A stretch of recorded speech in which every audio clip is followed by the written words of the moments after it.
الشيطان الرجيم بسم الله الرحمن الرحيم لقد صدق الله رسوله الرؤيا بالحق لتدخلن المسجد الحرام إن شاء الله آمنين محلقين رؤوسكم ومقصرين لا تخافون Euzu billahi mineşşeytanirracim. Bismillahirrahmanirrahim. Değerli basın mensupları, siyasi parti temsilcileri, sivil toplum kuruluşları ve kıymetli katılımcılar, hepiniz hoş geldiniz.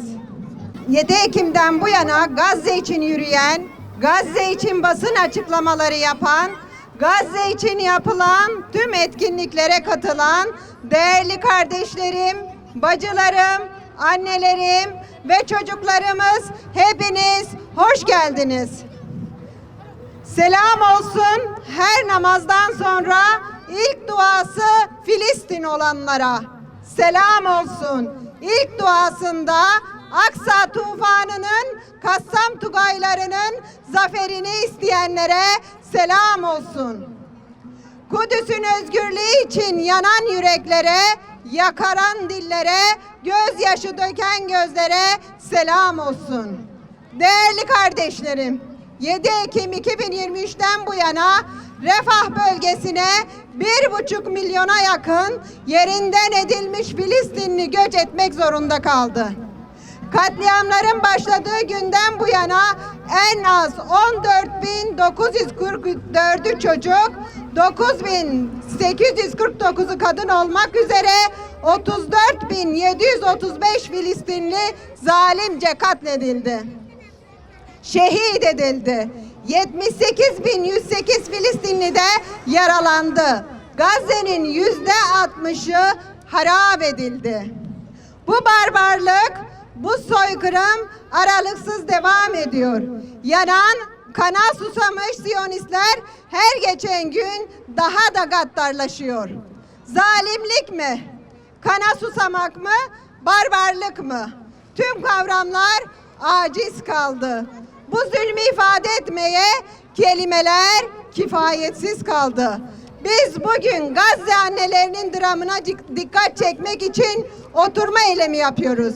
Yeterli değil ama elimizden duadan sonra gelenleri yapmaya gayret ediyoruz. Bu zulme sessiz kalanlar, yetki ve imkanlarını kullanmayanlar tarihin sayfalarında kara bir leke olarak yerlerini aldı. Ey İslam coğrafyası, ne zaman bu zulme dur diyeceksiniz? Zulüm arş-ı alaya yükseldi. Sesiniz ve tepkileriniz nerede?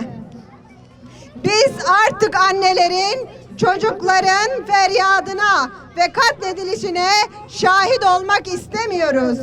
Yetki ve güç sahipleri bu zulme dur demeye çağırıyoruz. Tüm öğrencilerimizi, sizleri de mazlum Filistin'e ses olabilirsiniz diye Avrupa, Amerika'da tepki veren öğrenciler gibi sizleri de tepki vermeye davet ediyoruz. Bu zulüm karşısında insan olan susmaz, tepkisiz kalamaz. Özgür Kudüs'e, özgür Gazze ve çocukların katledilmediği özgür bir Filistin'e kavuşmak için tepkisini dile getiren siz değerli kardeşlerimden Allah razı olsun. Hepinize ayrı ayrı teşekkür ediyorum. Tekrar hepiniz hoş geldiniz, sefa getirdiniz. Rabbim bizim vesilemizle Kudüs'ün fethini nasip etsin inşallah. Seslerini duyurmayı hepimize nasip etsin inşallah. Bismillahirrahmanirrahim. Basına ve kamuoyuna, Gazze'nin mazlum, hüzünlü ve çilekeş annelerine selam olsun. Bugün tüm dünyanın gözleri önünde anneler Gazze'de katledilmektedir. Gazze'de yüreği yanık 8 ay içerisinde 15.000 çocuk ve minik yavrularını soğuk toprağın bağrına bıraktı.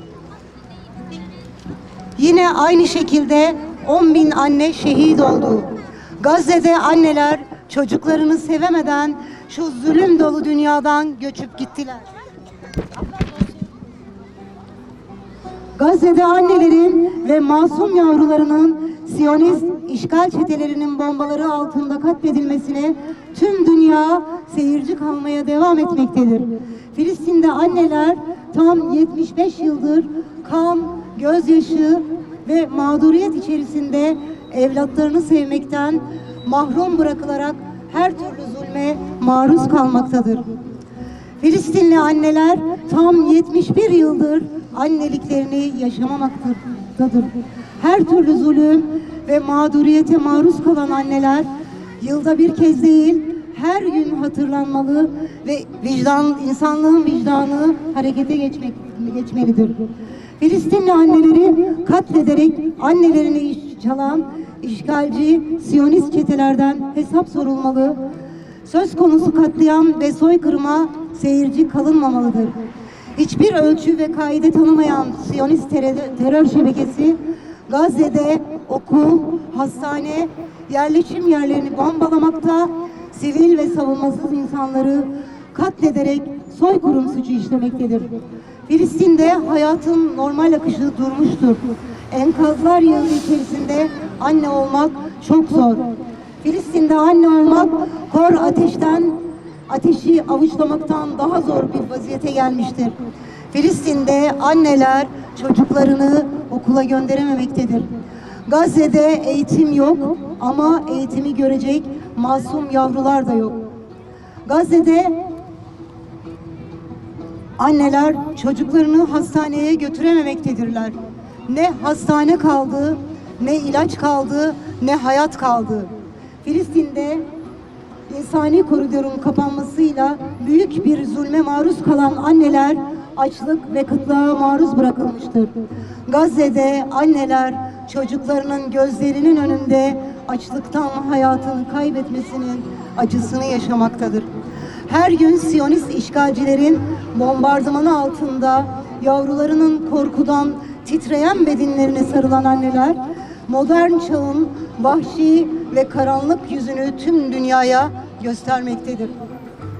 Gazze'li anneler Batı'nın vicdan, merhamet, şefkat ve insanlıktan çıkmış çirkin yüzünü ortaya çıkarmıştır.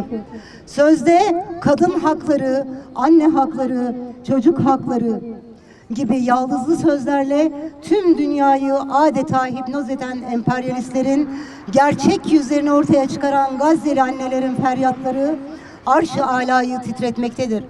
Kana, gözyaşına, talana ve zulme doymak bilmeyen Batı'nın maskesi düşmüştür. Gazze'nin şefkat kahramanı anneleri Batı'nın çirkin yüzünü ortaya çıkarmıştır. Yıkılan enkazların altında anneler yavrularına, yavruların da annelerine sarılmış vaziyetteki görüntüleri içimizi acıtmakta, yüreğimizi dağlamaktadır. Gazze'de yaşanan kıtlıktan dolayı anneler açlıktan ölen çocuklarının acısını yaşamakta, bu acı yüreğimizi dağlamaktadır. Bu acı ben insanım diyen herkesin acısı olmalıdır. Buradan vicdan sahibi tüm ülkelere sesleniyoruz. Artık bu zulmü durdurun. Annelerin sadece anneler gününde hatırlanmadığı, her günün anneler günü olduğu bir dünya inşa edelim. Burada başta Türkiye olmak üzere vicdan sahibi tüm devletlerden ve uluslararası aktörlerden talep ediyoruz.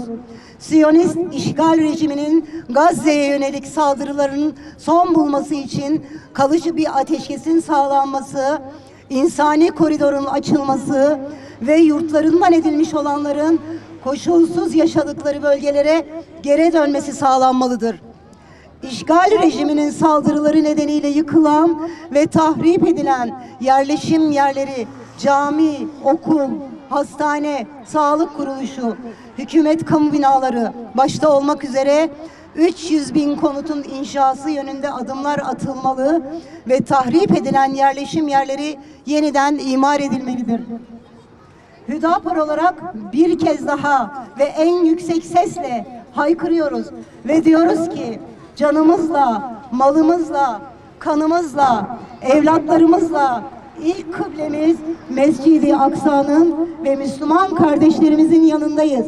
Filistin'in ve Mescid-i Aksa'nın özgürlüğüne giden her eylemin yanındayız ve destekçisiyiz.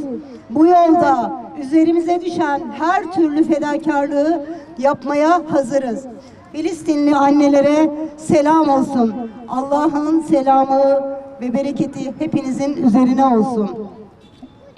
Euzu billahi mineşşeytanirracim. Bismillahirrahmanirrahim. Elhamdülillahi rabbil alamin. Vessalatu vesselamu ala seyyidil murselin ve la udvane illa alel zalimin. Ey her şeyin yaratıcısı olan ve her şeye vekil olan Allah'ım. Ey aziz ve cebbar olan Allah'ım. Her şeye galip olan ve hükmüne karşı gelinmeyen Rabbimiz. Zalimlerin birliklerini boz, ordularını dağıt,